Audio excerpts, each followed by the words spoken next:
ഇന്നത്തെ ക്ലാസ്സിൽ നമ്മൾ നോക്കാൻ പോകുന്നത് ലോഡ് കർവിനെ പറ്റിയാണ്. ഫസ്റ്റ് ലോഡ് കർവിനെ പറ്റി അറിയണതിന് മുമ്പ് നമുക്ക് ലോഡ് എന്താണെന്ന് അറിയണം. ഫസ്റ്റ് നമുക്ക് ലോഡ് എന്താണെന്ന് നോക്കാം. ഇപ്പൊ ലോഡ് എന്ന് പറഞ്ഞാൽ a load refers to an electrical power demand on a power station. അതായത് ഒരു പവർ സ്റ്റേഷനിൽ ഉണ്ടാവുന്ന ഇലക്ട്രിക്കൽ ഡിമാൻഡിനെയാണ് ഒരു ലോഡ് എന്ന് പറയുന്നത്. നമുക്ക് ലോഡ് എന്താണെന്ന് ഒരു എക്സാമ്പിളിലൂടെ നോക്കാം. അതായത് ഇവിടെ പറയുന്നത് load refers to the electrical power demand on a power station. ഇത് എന്താണെന്ന് നമുക്കൊരു എക്സാമ്പിളിലൂടെ മനസ്സിലാക്കാൻ ശ്രമിക്കാം. സപ്പോസ് ഇതാണ് നമ്മുടെ ജനറേറ്റിംഗ് സ്റ്റേഷനിലെ ഈ ഇരിക്കുന്നതാണ് നമ്മുടെ ജനറേറ്റിംഗ് സ്റ്റേഷനിലെ ട്രാൻസ്ഫോമർ. അതായത് പവർ സ്റ്റേഷനിലെ ട്രാൻസ്ഫോമർ ഇതാണെന്ന് വെച്ചു. അതിലോട്ട് ഇന്റർ കണക്ട് ചെയ്തിരിക്കുന്ന ആ സബ് സ്റ്റേഷൻ അല്ലെങ്കിൽ ആ ജനറേറ്റിംഗ് സ്റ്റേഷനിലോട്ട് ഇന്റർ കണക്ട് ചെയ്തിരിക്കുന്ന വീടുകളാണ് ഈ ഇരിക്കുന്നത്. അതായത് ഈ വീടിന് വേണ്ടി ആവശ്യമായ കറണ്ട് കൊടുക്കുന്നത് ഈ ഒരു ട്രാൻസ്ഫോമറാണ്. സപ്പോസ് ഈ ഒരു വീട് 3000 വാട്ട് ഉപയോഗിച്ചു, അതേപോലെ ഈ ഒരു വീട് 1500 വാട്ട് ഉപയോഗിച്ചു, അതേപോലെ ഈ ഒരു വീട് 1500 വാട്ട് ഉപയോഗിച്ചു, അടുത്ത് ഈ ഒരു വീട് 2500 വാട്ട് ഉപയോഗിച്ചു, ഈ ഒരു വീട് വീണ്ടും ഒരു 1500 വാട്ട് ഉപയോഗിക്കുന്നത്. അപ്പൊ ഈ ജനറേറ്റിംഗ് സ്റ്റേഷനിലെ ലോഡ് എന്ന് പറയുന്നത് ഈ വീടുകളിൽ ഉപയോഗിച്ച ടോട്ടൽ യൂണിറ്റുകളുടെ അല്ലെങ്കിൽ പവർ വാട്ടുകളുടെ സം ആയിരിക്കും ഈ ജനറേറ്റിംഗ് സ്റ്റേഷനിലെ ലോഡ് എന്ന് പറയുന്നത്. അതായത് 2500 പ്ലസ് 1500 പ്ലസ് 1500 പ്ലസ് 1500 പ്ലസ് 3000, അതായത് 10000 ആണ് ഈ 10000 വാട്ടാണ് ഈ ജനറേറ്റിംഗ് സ്റ്റേഷനിലെ ലോഡ്. സോ ഈ ലോഡ് എന്ന് പറയുന്നത് ഓരോ മണിക്കൂറിലും വ്യത്യാസമുണ്ട്. ഈ ഓരോ മണിക്കൂറിൽ വ്യത്യാസം വരണല്ലോ ലോഡിനെ നമ്മൾ ഒരു ഗ്രാഫായിട്ട് പ്ലോട്ട് ചെയ്യും. ഉദാഹരണത്തിന് എക്സ് ആക്സിസിൽ ടൈമും വൈ ആക്സിസിൽ എന്ന് പറയുന്നത് യൂസ് ചെയ്ത ലോഡും ആയിരിക്കും. അതായത് ഈ പറയുന്ന ഈ എല്ലാ വീടുകളും കൂടി യൂസ് ചെയ്ത ലോഡും ആയിരിക്കും ഈ വൈ ആക്സിസിൽ റെപ്രസെന്റ് ചെയ്യണം. സോ ഇനി നമുക്ക് മെയിൻ കാര്യത്തിലോട്ട് വരാം. ഇനി ഇപ്പം ലോഡ് എന്താണെന്ന് മനസ്സിലായെന്ന് വിചാരിക്കുന്നു. ഇനി നമുക്ക് ലോഡ് കർവ് എന്താണെന്ന്. ലോഡ് കർവ് എന്ന് പറഞ്ഞാൽ the curve showing the variation of load on power station with respect to time is called load curve. അതായത് നേരത്തെ പറഞ്ഞില്ലേ ലോഡ്, അതായത് എല്ലാ വീട്ടിന്റെയും ലോഡ് എന്ന് പറയുന്നത് എവിടെയാണ് വന്നിരിക്കുന്നത്? ഒരു പവർ സ്റ്റേഷനിലാണ്. ഈ ലോഡ് വേഴ്സസ് ടൈമിന്റെ ഗ്രാഫിനെ പറയുന്ന പേരാണ് എന്ത്? Load curve. ഈ കാണിച്ചിങ്ങനെ ഇതാണ് ലോഡ് കർവിന് എക്സാമ്പിൾ ആയിട്ടുള്ള ഒരു ഗ്രാഫ്. അതിന്റെ എക്സ് ആക്സിസില് ടൈമും വൈ ആക്സിസിൽ എന്ന് പറയുന്നത് ലോഡുമാണ് റെപ്രസെന്റ് ചെയ്യുന്നത്. അപ്പം ഈ ലോഡ് എന്ന് പറയുന്നത് ഒരു പവർ സ്റ്റേഷനിൽ ഓരോ മണിക്കൂറിലും മാറിക്കൊണ്ടിരിക്കും. അതായത് ഒരു കൺസ്യൂമറിന്റെ കൺസംഷൻ അനുസരിച്ച് ഒരു 10 വീടുകൾ ചേർന്ന് ആദ്യത്തെ ഒരു മണിക്കൂറിൽ ഒരു 5000 വാട്ട് ഉപയോഗിച്ചെങ്കിൽ അടുത്ത രണ്ടാമത്തെ ഒരു മണിക്കൂർ എന്ന് പറയുമ്പോൾ ഒരു 10000 വാട്ട് ഉപയോഗിച്ചു. അങ്ങനെ ഓരോ മിനിറ്റിലും ഓരോ അവറിലും ഈ ലോഡ് മാറിക്കൊണ്ടിരിക്കും. ഇതിനെ നമ്മൾ ഒരു ഗ്രാഫായിട്ട് പ്ലോട്ട് ചെയ്യുമ്പോൾ കിട്ടുന്നതാണ് ലോഡ് കർവ് എന്ന് പറയുന്ന ഗ്രാഫ്. അപ്പോൾ ഇവിടെ പറയുന്നത് എച്ച് ആക്സിസിൽ എന്ന് പറയുന്നത് ടൈം ആയിരിക്കും, വൈ ആക്സിസിൽ ലോഡ് ആയിരിക്കും. ഈ ടൈം എന്ന് പറയുന്നത് ഹവേഴ്സ് ആയിരിക്കാം, ഡേയ്സ് ആയിരിക്കാം, മന്ത്സ് ആയിരിക്കാം. അത് ഇത് ഓരോ ടൈപ്പ് അനുസരിച്ച് മാറിക്കൊണ്ടിരിക്കും. ഇതിനകത്ത് വൈ ആക്സിസിൽ എന്ന് പറയുന്നത് ലോഡ് ആയിരിക്കും, അതായത് അവിടുത്തെ പവർ ഡിമാൻഡിനെയാണ് ലോഡ് എന്ന് പറയുന്നത്. ഇനി നമുക്ക് പല ടൈപ്സ് ലോഡ് കർവ് ഏതാണെന്നൊക്കെ. ഫസ്റ്റ് വരുന്നത് ടൈപ്സ് ഓഫ് ലോഡ് കർവില് ഫസ്റ്റ് വരുന്നതെന്ന് വെച്ചാൽ ഡെയിലി ലോഡ് കർവ്. ഈ ഡെയിലി ലോഡ് കർവ് എന്ന് പറയുമ്പോൾ 24 അവർ ടൈം സ്പാൻ വരുന്ന ഒരു ലോഡ് കർവിനെയാണ് ഡെയിലി ലോഡ് കർവ് എന്ന് പറയുന്നത്. ഇപ്പം നമ്മളത് പ്ലോട്ട് ചെയ്യുകയാണെങ്കിൽ ടൈമിന് അഗെയിൻസ്റ്റ് ആയിട്ട് ലോഡ് പ്ലോട്ട് ചെയ്യുകയാണെങ്കിൽ ഈ ടൈമിന്റെ അവിടെ വരുന്നത് ഒരു ദിവസത്തെ ഓരോ 24 മണിക്കൂറായിരിക്കും. 1, 2, 3 അങ്ങനെ 24 വരെ കാണും. ഇതിനെയാണ് നമ്മൾ ഡെയിലി ലോഡ് കർവ് എന്ന് പറയുന്നത്. അപ്പൊ ഇതിന്റെ ടൈം സ്പാൻ എത്രയായിരിക്കും? 24 hours.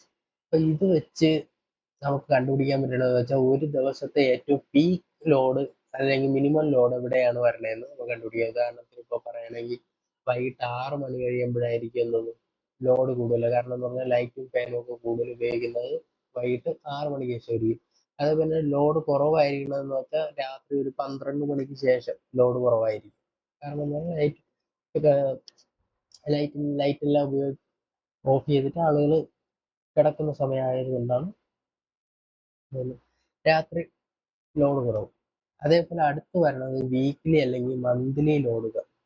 വീക്ക്ലി മന്ത്ലി ലോഡ് കർവിൽ വരുമ്പോൾ എന്ന് വെച്ചാൽ ഈ എക്സ് ആക്സിസിൽ വന്നിട്ട് ഓരോ ദിവസമായിരിക്കും റെപ്രസെന്റ് ചെയ്യുന്നത്. അതായത് 1-ാം തീയതി, 2-ാം തീയതി, 3-ാം തീയതി, 4-ാം തീയതി, 5-ാം തീയതി, 6-ാം തീയതി, അങ്ങനെ ഓരോ ദിവസം, ഒരു മാസത്തിലുള്ള ഓരോ ദിവസമായിരിക്കും റെപ്രസെന്റ് ചെയ്യണം. വീക്ക്ലി ലോഡ് കർവ് വെച്ചിട്ട് നമുക്ക് മനസ്സിലാക്കാൻ പറ്റണമെന്ന് വെച്ചാൽ ഒരു വീക്കിൽ ഏതൊരു ദിവസമാണ് ലോഡ് കുറവ് അല്ലെങ്കിൽ ഏതൊരു ദിവസമാണ് ലോഡ് കൂടുതൽ. ഉദാഹരണം പറയുകയാണെങ്കിൽ ഇപ്പം സൺഡേ റൂറൽ ഏരിയസിൽ നോക്കുകയാണെങ്കിൽ സൺഡേ ലോഡ് കൂടുതലായിരിക്കും. കാരണം എന്ന് പറഞ്ഞാൽ ആളുകൾ ഓഫീസിൽ പോകുന്ന ആളുകളെല്ലാം കൂടി അവധിയായതുകൊണ്ട് വീട്ടിലിരിക്കാം. അതേപോലെ തന്നെ നമുക്ക് ട്രാൻസ്ഫോമറിന്റെ മെയിൻ്റനൻസ് പ്ലാൻ ചെയ്യാൻ വേണ്ടിയിട്ട് പവർ സ്റ്റേഷനിലെ ട്രാൻസ്ഫോമറിന്റെ മെയിൻ്റനൻസ് പ്ലാൻ ചെയ്യാൻ വേണ്ടിയിട്ട് നമുക്ക് വീക്ക്ലി ലോഡ് കർവ് ഉപയോഗിച്ച് മനസ്സിലാക്കാൻ സാധിക്കും. ഇനി അടുത്ത് ഇയർലി ലോഡ് കർവ് വരുമ്പോൾ ഈ ടൈം ആക്സിസിൽ വരണമെന്ന് പറഞ്ഞാൽ ഓരോ മന്ത് ആയിരിക്കും. അതായത് ജാന്, ഫെബ്, മാർച്ച്, അങ്ങനെ ഓരോ മന്ത് ആയിരിക്കും ഉള്ളത്. അപ്പം ഇയർലി ലോഡ് കർവ് വെച്ച് നമുക്ക് മനസ്സിലാക്കാൻ പറ്റുന്നത് എന്താണെന്ന് വെച്ചാൽ ലോങ് ടൈം പ്ലാനിങ്, അതായത് സീസണൽ ട്രെൻഡും ലോങ് ടൈം പ്ലാനിങ്. ഏറ്റവും കൂടുതൽ ഒരു വർഷത്തിൽ ഏറ്റവും കൂടുതൽ ലോഡ് എടുക്കുന്ന സമയം, അതായത് ഏറ്റവും കൂടുതൽ ലോഡ് എടുക്കുന്ന സമയം മിക്കവാറും സമ്മർ സീസണിലായിരിക്കും. അതായത് എസിയും ഫാനും ഒക്കെ കൂടുതലായിട്ട് ഉപയോഗിക്കുന്നത് സമ്മർ സീസണിലാണ്. അതുകൊണ്ട് അങ്ങനെയുള്ള ട്രെൻഡുകളൊക്കെ മനസ്സിലാക്കാൻ വേണ്ടിയിട്ട് നമ്മൾ ഇയർലി ലോഡ് കർവ് ഉപയോഗിക്കും. അപ്പോൾ ഡെയിലി ലോഡ് കർവ് എന്ന് പറഞ്ഞാൽ ഒരു ദിവസത്തെ പീക്കൊക്കെ കണ്ടുപിടിക്കാൻ വേണ്ടിയിട്ട് നമ്മൾ daily load curve, weekly load curve എന്ന് പറഞ്ഞാൽ ഒരു മന്തിൽ ഏറ്റവും കൂടുതൽ ലോഡ് വരുന്ന എപ്പോഴാണെന്ന് അറിയാൻ വേണ്ടിയിട്ട്, ഇയർലി ലോഡ് കർവ് എന്ന് പറയുമ്പോൾ വർഷത്തിൽ ഏറ്റവും കൂടുതൽ ലോഡ് എടുക്കുന്ന സമയം തീരുമാനിക്കാൻ വേണ്ടിയിട്ടാണ് ലോഡ് കർവ്. അപ്പം ഇത് വെച്ചിട്ട് നമുക്ക് ഒരു സ്റ്റേഷന്റെ കപ്പാസിറ്റി ഒക്കെ ഡിസൈൻ ചെയ്യാൻ പറ്റും. അതായത് ഇത്ര ലോഡ് എടുക്കണം. ഉദാഹരണം പറയുകയാണെങ്കിൽ ഇപ്പം എല്ലാ കൺസ്യൂമറും കൂടി ഒരു 50,000 വാട്ട് ഉപയോഗിക്കുകയാണെന്ന് വെച്ചാൽ, അപ്പം ഒരു മാസം 50,000 വാട്ടൊക്കെ ഉപയോഗിക്കുകയാണെന്ന് വെച്ചാൽ അതിനനുസരിച്ചുള്ള ഒരു ട്രാൻസ്ഫോമർ ഒക്കെ ഡിസൈൻ ചെയ്യാൻ വേണ്ടിയിട്ട് ഇത് സഹായിക്കും, ഈ ലോഡ് കർവ് കാരണം.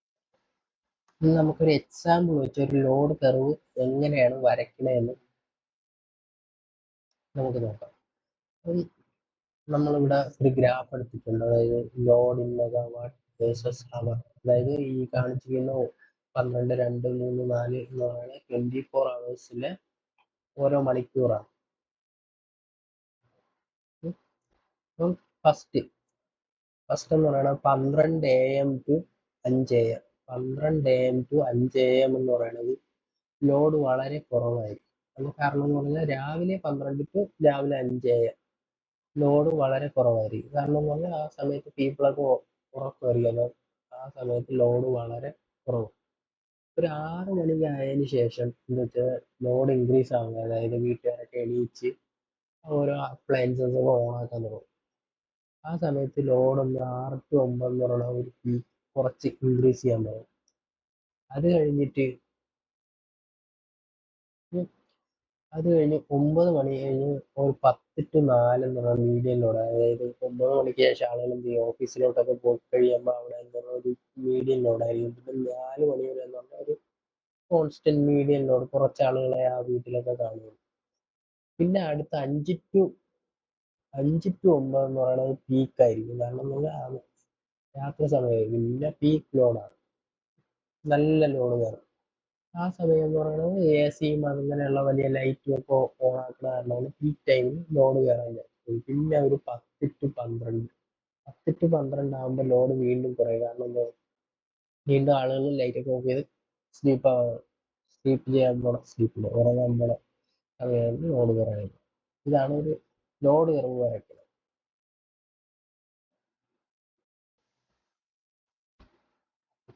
Key features of load curve. Key features, അതായത് ലോഡ് കർവ് വരച്ച് അതിൽ നിന്ന് നമുക്ക് എന്തൊക്കെ കിട്ടുമെന്ന് മനസ്സിലാക്കാം. First area under the curve. Area under the curve എന്ന് പറയുമ്പോൾ ഈ ഒരു ഏരിയയുടെ ടോട്ടൽ എന്ന് പറയുന്നത് എനർജി കൺസംഷൻ, അതായത് represents total energy consumed over the time.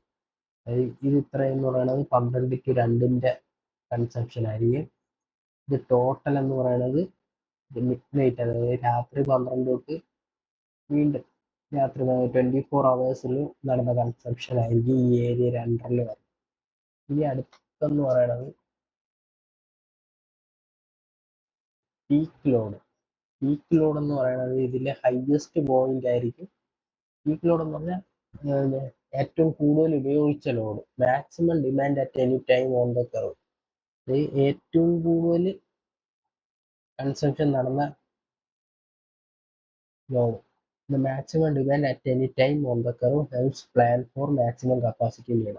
Base load എന്ന് പറയുന്നത് മിനിമം കോൺസ്റ്റന്റ് ലോഡ്, അതായത് ഈ ഒരു ടൈം ബേസ് ലോഡ്. ഇനി അടുത്ത് load factor tells how efficiently power station is used over time. അതായത് ലോഡ് ഫാക്ടർ എന്ന് പറയുന്നത് average load by peak load. അതായത് ഇതാണ് പീക്ക് ലോഡ്, ഇതിന്റെ ആവറേജ് ലോഡ് എന്ന് പറയുമ്പോൾ ഈ ഒരു ഏരിയ. അപ്പോൾ പീക്ക് ലോഡ് എന്ന് പറയുന്നത് 6-ഉം ഒരു ഇപ്പം ആവറേജ് എന്ന് പറയുന്നത് 2.5 വെച്ചു. അപ്പം 6/2, അതായത് ഒരു പവർ സ്റ്റേഷന്റെ എഫിഷ്യൻസി കാൽക്കുലേറ്റ് ചെയ്യാൻ വേണ്ടിയിട്ട് average load by peak load 2/6 ഇതാണ്. അതാണ് ആ ട്രാൻസ്ഫോമറിന്റെ എഫിഷ്യൻസി അല്ലെങ്കിൽ ലോഡ് ഫാക്ടർ.